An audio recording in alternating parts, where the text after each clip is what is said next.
Spain had never felt like home, not really.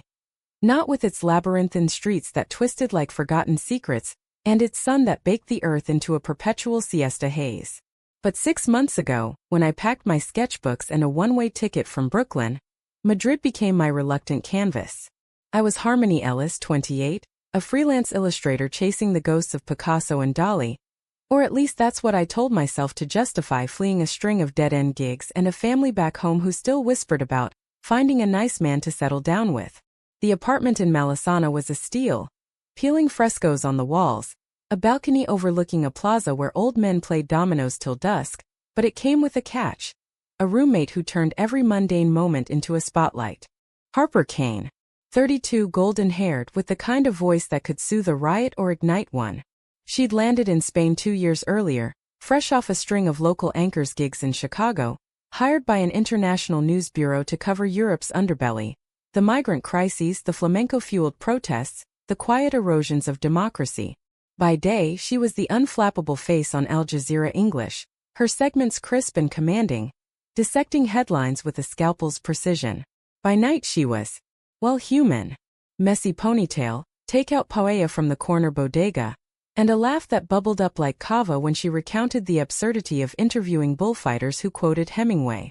We met on a sweltering August afternoon, me hauling boxes up 3 flights while she descended in a cloud of Chanel No. 5 and deadline panic. "Need a hand?"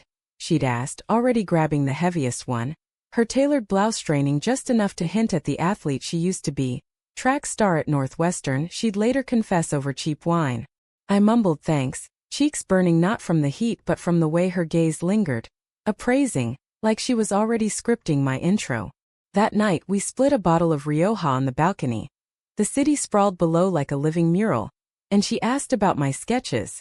Raw, emotional line drawings of women in quiet rebellion. "There you," she said simply, clinking her glass to mine. "Fierce and unspoken." From there it snowballed. Mornings blurred into shared coffee rituals, her brewing espresso strong enough to wake the dead while I doodled on napkins, capturing the curve of her wrist as she stirred. Evenings were ours. Tapas crawls through Chueca, where rainbow flags fluttered like defiant prayers, and she'd weave stories of her Midwestern upbringing. Strict Episcopalian parents who dreamed of her anchoring the evening news in some heartland suburb, not chasing shadows in a foreign tongue. "They think Spain's turned me pagan," she'd joke, but her eyes would cloud, a flicker of the girl who'd hidden her first crush on the cheer captain behind lockers and lies. I fell slowly, like rain seeping into cracked earth. It started with admiration, her fearlessness on air, the way she'd pivot from a report on climate refugees to debating vegan churros without missing a beat. Then it deepened. The night she came home hollow-eyed after covering a ferry disaster off the Balearics, collapsing onto the couch in silent sobs, and I held her without a word, my fingers tracing patterns on her back until dawn pinked the sky. Or the lazy Sundays when she dragged me to Retiro Park, renting rowboats and challenging me to races she always let me win, her laughter echoing off the water like music I wanted to bottle. But love, real love, is a thief. It steals your sleep, your solitude, your certainty. By March I was sketching her in secret, Harper mid-sentence, lips parted, Harper asleep, lashes fanning like secrets, Harper in profile against the Sierra de Guadarrama, wind-tousled and eternal. I buried them in my portfolio, but they haunted me, especially on the nights she'd retreat to her room for calls with her fiancé back in Chicago. Ethan, the golden boy from law school, the one her parents adored, the safe harbor she'd mentioned once, offhand like a weather report. "He's good people," she'd said, and I nodded, swallowing the burr in my throat. April crept in like a conspirator, azahar blossoms scenting the air with false promises of spring. Fool's Day dawned gray, the kind of Madrid morning that pressed against the windows like regret. I'd planned nothing, work deadlines loomed. A commission for a queer-lit magazine cover that demanded vulnerability I wasn't sure I had. But Harper burst from her room at noon, eyes alight, declaring it confession o'clock. She was in rare form, fresh from a segment on April pranks gone viral, her blouse untucked, sleeves rolled to elbows that begged to be touched. "Hit me," she said, flopping onto the couch beside me, close enough that her knee brushed mine. "What's the dumbest thing you've pulled on someone?" I laughed it off at first, recounting a college stunt involving fake spider webs in the dorm shower. But she pressed, relentless, her gaze peeling me open. Come on, Harm. Something real. Something that scared you. The words clawed up unbidden. I love you. There. Out in the open, raw as a fresh sketch. Her face froze, then softened, and before I could backpedal, April Fools, obviously, she leaned in. The kiss was fire and forgiveness, her lips soft against mine, tasting of coffee and courage. My hands found her waist, pulling her closer, the world narrowing to the hitch in her breath, the way she sighed into me like surfacing from depths. We broke apart gasping, foreheads pressed, her fingers tangled in my curls. Not a joke, she whispered, voice husky with something ancient. Not for me. That afternoon blurred into tentative exploration, kisses traded over half-eaten empanadas, her hand in mine as we wandered to Plaza Mayor, the crowd's murmur fading to our private symphony. She confessed too. The doubts about Ethan, the way Spain had rewritten her script, the ache she'd felt watching me sketch by lamplight. You're my muse, she said, and I believed her because in her eyes I saw home. Not the one I'd fled, but one we could build brick by sun-warmed brick. But Madrid, like love, holds shadows. That night, as thunder rumbled from the Guardarama, her phone buzzed. Ethan's name on the screen. She silenced it, but the spell cracked, a hairline fracture I ignored, curling into her instead, whispering dreams of us in a villa outside Toledo, canvases and cameras side by side. The next morning she was gone before I woke, early shoot in Barcelona. A note on the fridge. Back soon. Don't change. I smiled, brewing coffee for one, sketching the curve of her smile. But by evening unease stirred. Her broadcast that night was flawless, but her texts were sparse. Swamped. Miss you. Then radio silence. 2 days later she returned, suitcase thumping like a heartbeat. I met her at the door, arms open, but she stepped past, eyes averted. We need to talk, she said, voice anchor flat, and the rain began right on cue as if the city itself mourned. The kitchen felt smaller than ever. The air thick with the scent of damp wool from her coat and the unspoken. Harper shrugged it off, hanging it precisely on the hook by the door, a ritual that suddenly seemed like armor. I perched on the edge of the table, fingers twisting the hem of my sweater, the one she'd once called cozy chaos because of its frayed threads. Talk? I echoed, forcing levity, but my voice cracked like thin ice. She turned, leaning against the sink, arms crossed as if to hold herself together.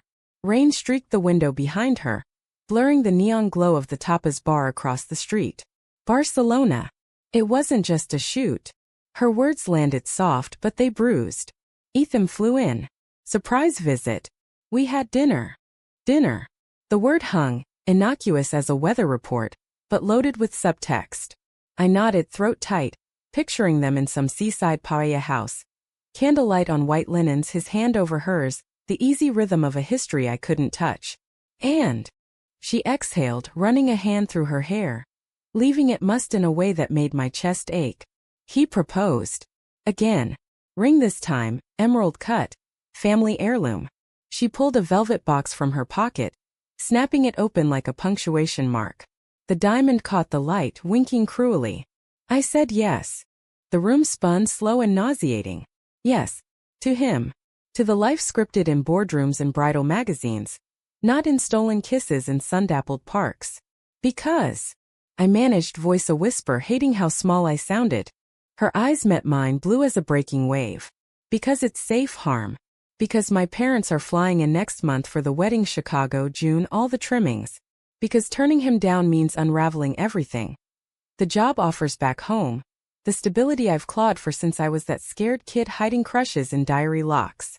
She stepped closer, box clutched like a talisman. And because. God, because I don't know how to choose this. Her free hand gestured between us, vague and desperate. Us. It's messy. It's Madrid. It's not. Real life. Real life. The phrase stung like salt in a wound. Wasn't this real? The way her laugh lit the dim apartment. The quiet hours we'd spent debating everything from Franco's ghost to the best gelato in Lavapiés? That kiss, I said, standing, closing the distance until her breath ghosted my skin. Was that not real? She flinched but didn't pull away. It was everything. Too much. Her voice broke and she cupped my face, thumb brushing my cheekbone, tracing the path a tear threatened. You're the first person who's seen me, not the anchor, not the daughter, not the fiancé. But I can't blow it up. Not for a maybe. The maybe? Me. I wanted to rage, to shatter the box and scatter the shards like confetti. But anger felt too heavy, too American in its blunt force. Instead, I kissed her, fierce, forgiving, pouring all the unsaid into it. The sketches I'd hidden. The dreams of us sketching sunsets in Andalusia.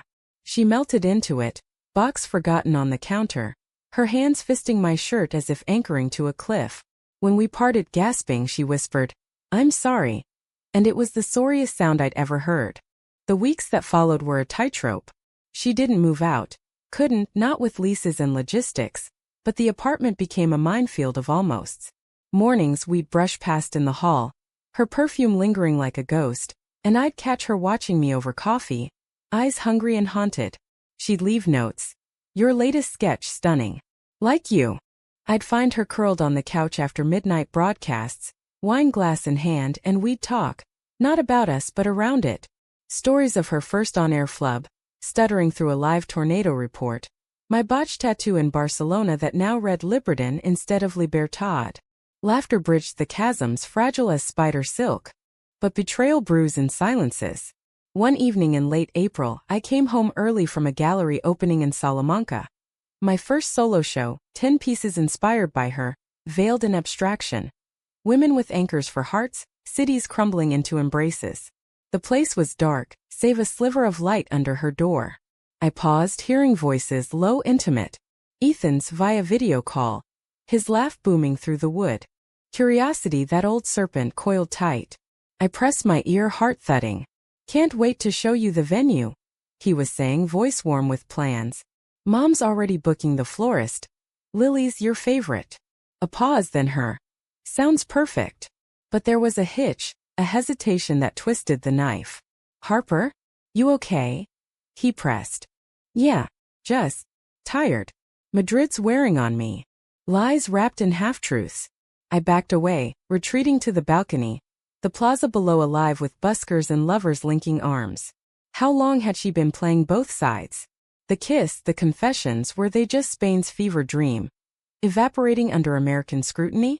The next day I confronted her. Not with screams but sketches. I spread them across the kitchen table. Us, raw and unfiltered. "This is real," I said, voice steady as I met her gaze. "If you can't see it, feel it, then go. But don't pretend." She traced one. A silhouette of us rowing in Retiro, hands entwined, with trembling fingers. "I want to," she admitted, tears spilling. "But Ethan's my safety net. And you're the leap." We talked for hours, peeling back layers. Her fear of disappointing her parents, who disowned a cousin for coming out. My own ghosts, a mother who'd prayed over my phase in college. By dawn we were entwined on the couch, not lovers but allies in the war with ourselves. May bloomed with tentative hope. She postponed the wedding. Logistics, she told Ethan, and we reclaimed fragments. A weekend in Segovia, hiking the aqueduct's shadow, her head on my shoulder as stars pricked the sky. "Tell me a story," she'd murmur, and I'd spin tales of us as medieval scribes, inking forbidden romances. Intimacy grew in whispers, touches, a hand on the small of my back, a forehead kiss goodbye, building like a slow burn score. Yet conflict shadowed us. Her bureau offered a promotion. Lead anchor in London, a stepping stone to New York. "It's everything," she said, eyes alight but laced with dread. "But it means leaving. Leaving me, the apartment, the fragile us we'd stitched from scraps." I nodded, masking the panic, sketching feverishly that night, her silhouette against Big Ben alone. The call came mid-May, during a siesta heatwave that turned the city into a furnace. She burst in, phone in hand, face ashen. "Ethan knows." My stomach dropped. "About?" "Everything." Her voice was a wire, taut and fraying. Turns out, a colleague had spotted us in Segovia. Innocent photo on Instagram, but enough for whispers to reach Chicago. Ethan, furious, had demanded truths. He called my parents. "They're cutting me off, funds, support, all of it." Said I'm throwing away my future for a phase. Rage boiled in me, hot and righteous. "A phase? After everything you've built?" I pulled her close, her body shaking against mine. "Screw them. You're more than their script." But doubt crept in her eyes, the old anchors dragging. Am I? Or am I just running again like I did to Spain? That night we walked the Grand Via. Neon pulsing like a migraine, her hand slipping from mine as sirens wailed. A protest march swelling nearby, banners for equality waving like flags of war. The climax built like a storm over the Sierra. Late June, her London offer deadline loomed. Ethan's ultimatum silenced but echoing. We argued in the kitchen, words flying like shrapnel. Her accusing me of idealism, me her of cowardice. You kissed me back. I shouted, tears hot. You chose this. I chose safe, she hurled back, voice breaking. And now it's all ash. She stormed out into the night, leaving me with sketches curling at the edges like burning paper. Dawn found me on the balcony, sketchpad abandoned, the plaza below stirring with early vendors hawking churros and fresh oranges. Sleep had evaded me, chased off by replays of her words, the slam of the door. Betrayal wasn't just Ethan's call. It was this, the fracture line we'd ignored, now spiderwebbing through us. I texted her. Come home. Please. No reply. By noon, panic gnawed. Her bureau said she hadn't shown for a noon briefing. Calls went to voicemail, her voice cool, professional, mocking my dread. I wandered Malisana's veins, pulse racing, checking haunts. The vintage bookstore where we debated Lorca's Lesbians, the cafe with the killer courte-do. Nothing. Dusk painted the sky bruise purple when my phone buzzed. Not her, but a mutual friend, Sophia. A producer with kind eyes and a Barcelona lilt. Harper's at the Retiro. Rowboats. Go. The park was a twilight dream, paths gilded by lanterns, the lake a mirror for gathering clouds. I spotted her silhouette first, huddled on a bench by the Crystal Palace, knees drawn up, blonde hair limp as wilted wheat. Rain threatened, the air electric. She didn't look up as I approached, but her shoulders tensed, a tell I'd learned like Braille. Sit, she said finally, voice raw. I did, leaving space between us, the benches damp with seeping through my jeans. Ducks quacked lazily, oblivious. I walked, she murmured. All night. Ended up here. Where we raced, I finished softly. And you let me win. A ghost of a smile. Always do. Silence stretched, heavy as the humid air. Then the flood. I called him. Told Ethan everything, the kiss, the weekends, He understood, in a way. Said he suspected. We're done. Her laugh was bitter, hollow. Clean break. But my parents. They emailed. Disowned officially. No wedding, no inheritance, no daughter. The words landed like stones in still water, rippling pain. I reached for her hand, cold and trembling. I'm sorry. Don't. She turned, eyes fierce through tears. It's not pity I need. It's truth. I betrayed you, harm. From the start, keeping him secret, half in, half out. I was scared of this. She gestured to the park, the city, us. Of losing the script. But you wrote a new one, I countered, squeezing her fingers. Every time you chose coffee with me over calls home. Every sketch you praised. That's not betrayal. That's bravery. Thunder grumbled, first fat drops pattering the leaves. She leaned into me, head on my shoulder, and we stayed like that as the sky opened, rain soaking us through, a baptism of sorts. What now? She whispered, voice small against the storm. We talked, drenched and honest, as lightning forked the horizon. Her London offer? Tempting but tetherless. A solo launch into uncertainty. My commissions? Steadying but solitary. Come with me, she said suddenly, pulling back, water streaming down her face like tears. To London. Or New York. We build together. No scripts, no safeties. Hope flickered, fragile as a match in wind. And your parents? She shrugged, defiant. They'll come around. Or they won't. But I'm done hiding. The kiss that followed was salt and storm, urgent under the downpour, her hands framing my face as if memorizing. We laughed through it, soaked rats running for cover, the Crystal Palace's glass steaming around us like a greenhouse of secrets unfurling. July scorched Madrid into submission, but we thrived in the heat. Harper deferred London, negotiating remote segments from Spain. Her bureau, impressed by her grit, agreed. We turned the apartment into a war room. Job boards for me, pitch decks for her, nights mapping futures on napkins stained with sangria. Intimacy deepened, not in grand gestures but quiet ones. Her reading my sketches aloud, voice weaving emotion into line, me massaging knots from her shoulders after marathon edits, fingers learning her like a language. Yet drama lingered, a shadow puppeteer. Her parents' silence stretched, broken only by a curt email from her mother. We pray for your soul. Doors open when you're ready to come home. Harper crumpled it, but I saw the flinch, the old wounds reopening. They mean well, she lied, and I'd hold her, whispering, "You're home." The real storm hit in August during Feria de Malaga. A whirlwind escape we'd planned as reset. Flamenco pulsed through the streets, casetas alive with song and sherry, the air thick with jasmine and grilled sardines. We danced, her in a ruffled dress that hugged her like a lover, me in linen that billowed free. For a night we were anonymous, two women twirling under paper lanterns, her hand at my waist guiding steps I fumbled but followed. Then betrayal's second act. A face from her past.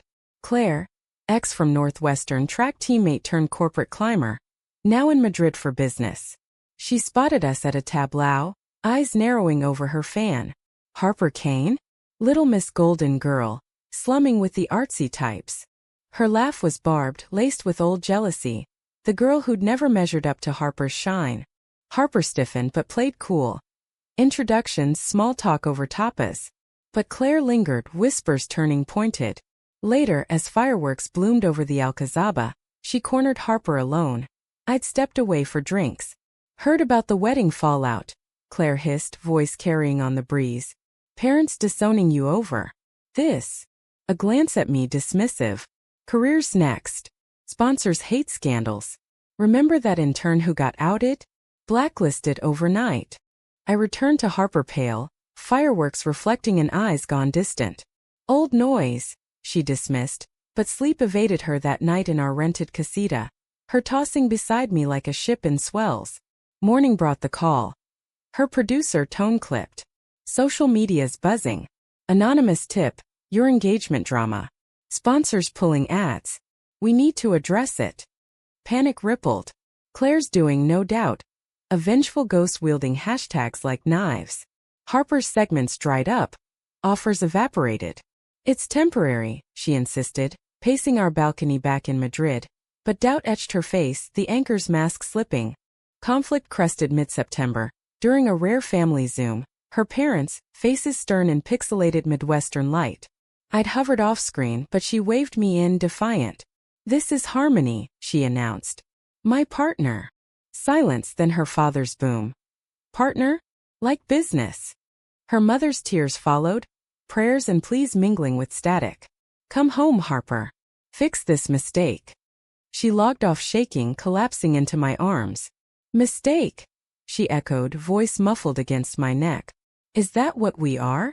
No, I fierce whispered, tilting her chin. We're the rewrite. But the words felt thin against the onslaught. Rejections piling like storm debris, her confidence eroding like coastline. The climax shattered on a crisp October eve, leaves turning gold in Retiro. We'd gone for solace, rowboat like old times, but tension simmered. I can't do this, she burst as we drifted, oars idle. The hits keep coming. Claire's poison spreading, parents' door slamming. Maybe they're right. Maybe us is the scandal. Betrayal fresh and raw. Not from others but her retreating into fear's maw. So that's it. I countered, voice steel. One storm and you bail? After the sketches, the dances, the everything. She rowed us to shore, movements jerky, rain again, spitting warnings. On the path, under that same bench's shadow, she stopped. I love you, Harm. But love isn't enough when the world's a meat grinder. Tears streamed, mirroring mine. Go to London without me. Or stay. But I need space. To fight alone. Heart fracturing, I nodded, words failing. She walked away, silhouette dissolving into twilight, leaving me with the lake's lap and a void echoing her absence. November cloaked Madrid in chill, the Sierra dusted white, mirroring the frost in our apartment. Harper moved out 2 days later, sublet in Chimberry, closer to the bureau, she said, but we both knew it was distance, a buffer against the pull. The place echoed without her. Coffee for one tasted bitter, the balcony lonely without her stories. I threw myself into work, commissions for a queer anthology, illustrations of fractured hearts mending in mosaic. But nights were wars, Sketches of her unfinished, wine bottles half empty, tears salting pillows.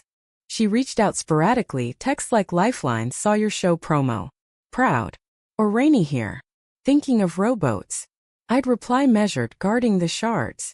Sophia mediated, updates on Harper's Scramble. Freelance gigs, a podcast pitch on Expat Lives. She's fighting, Sophia said over vermouth. For you two. Give her time. Time that cruel editor carved changes. December brought solstice lights to Puerto del Sol. Carols mingling with castanet clacks.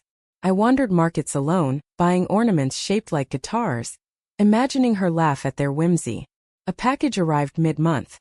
Wrapped in butcher paper, her handwriting looping elegant. Inside a camera vintage Leica lens gleaming. Note. Capture what words can't. Ush. Tears blurred the film as I loaded it, snapping Madrid's winter pulse. Vendors hawking Turin, lovers under mistletoe in Plaza Mayor. One roll captured her, stalked her sublet, heart pounding, clicked from afar as she emerged bundled, breath fogging, eyes scanning as if sensing. Sent prints anonymously to her door, a silent olive branch. Yule came quiet. I flew home to Brooklyn for obligatory peace. Family dinner strained with sidelong glances, my sketches now bolder, unapologetic. Mom cornered me post-feast. That girl in Spain. She's why. I nodded, chin up. She's why I breathe easier. Her hug was tentative but real. A crack in the Midwestern armor. Back in Madrid, January thawed with tentative sun. Harper's podcast launched, Echoes Abroad. Voices of the displaced, hers anchoring with renewed fire. Listeners raved. Sponsors trickled. A message. Heard your interview on Radio 3. Voice like velvet. Coffee. We met at our old cafe. Awkward as new lovers. Hellos hanging. Then spilling into familiar rhythms. I've been a coward, she admitted over cortados, steam curling like confessions. Claire's lies? I lawyered up, sued for defamation. One settlement, enough to freelance free. Her eyes sparkled, the anchor reborn. And parents. Sent a card. Merry Christmas. Love always. No lectures. Hope stirred, cautious. Space helped. She nodded, reaching across the table. Showed me what I miss. You. The touch was electric, fingers lacing like puzzle pieces. We talked hours, her dreams of a bureau in Berlin, mine of illustrating graphic novels on hidden histories. Together, she ventured, vulnerable. Together, I echoed, and the kiss that followed was renewal, soft, sure, tasting of foam and futures. Spring unfurled like a promise, Azahor returning, our lives intertwining deliberate. She moved back in May. Boxes unpacked with laughter, shelves mingling. Her scripts beside my inks. We traveled. Train to Granada, Alhambra's arches framing us in filigree light. Her camera capturing my wonder, my sketches her awe. Conflicts lingered. Her parents' visits tentative, video calls laced with questions, but we faced them tandem, her hand in mine a steadying force. The humanistic arc bent toward grace. June solstice we hosted a dinner, Sophia, bureau friends, even Claire's shadow fading into irrelevance. Toasts to reinvention, tears toasting too. That night on the balcony under stars, Harper pulled a ring. Not diamond but silver band etched with rowboat oars. No proposals, she said, slipping it on my finger. Just promise. To row through storms. I mirrored it, my band inked with a tiny anchor. To every maybe. Years blurred. Her anchoring from Berlin, me illustrating bestsellers on resilient loves. Parents softened, her mother's visit to our vineyard rental in Rioja. Toasting with tentative pride. Mine back home hanging my portraits beside family photos. Betrayals became backstory. Conflicts the forge of strength. On our 5th April Fools, rain pattering like applause, we recreated that kitchen confession. Her kissing me first, no jokes. Real, she whispered, and in her eyes I saw eternity. Two women, American hearts in Spanish soil, writing a story unbound. In the end, love isn't a script or a safety. It's the leap, the row across unknown lakes, the hand extended in storm. And we, Harmony and Harper, rowed on toward horizons vast and kind.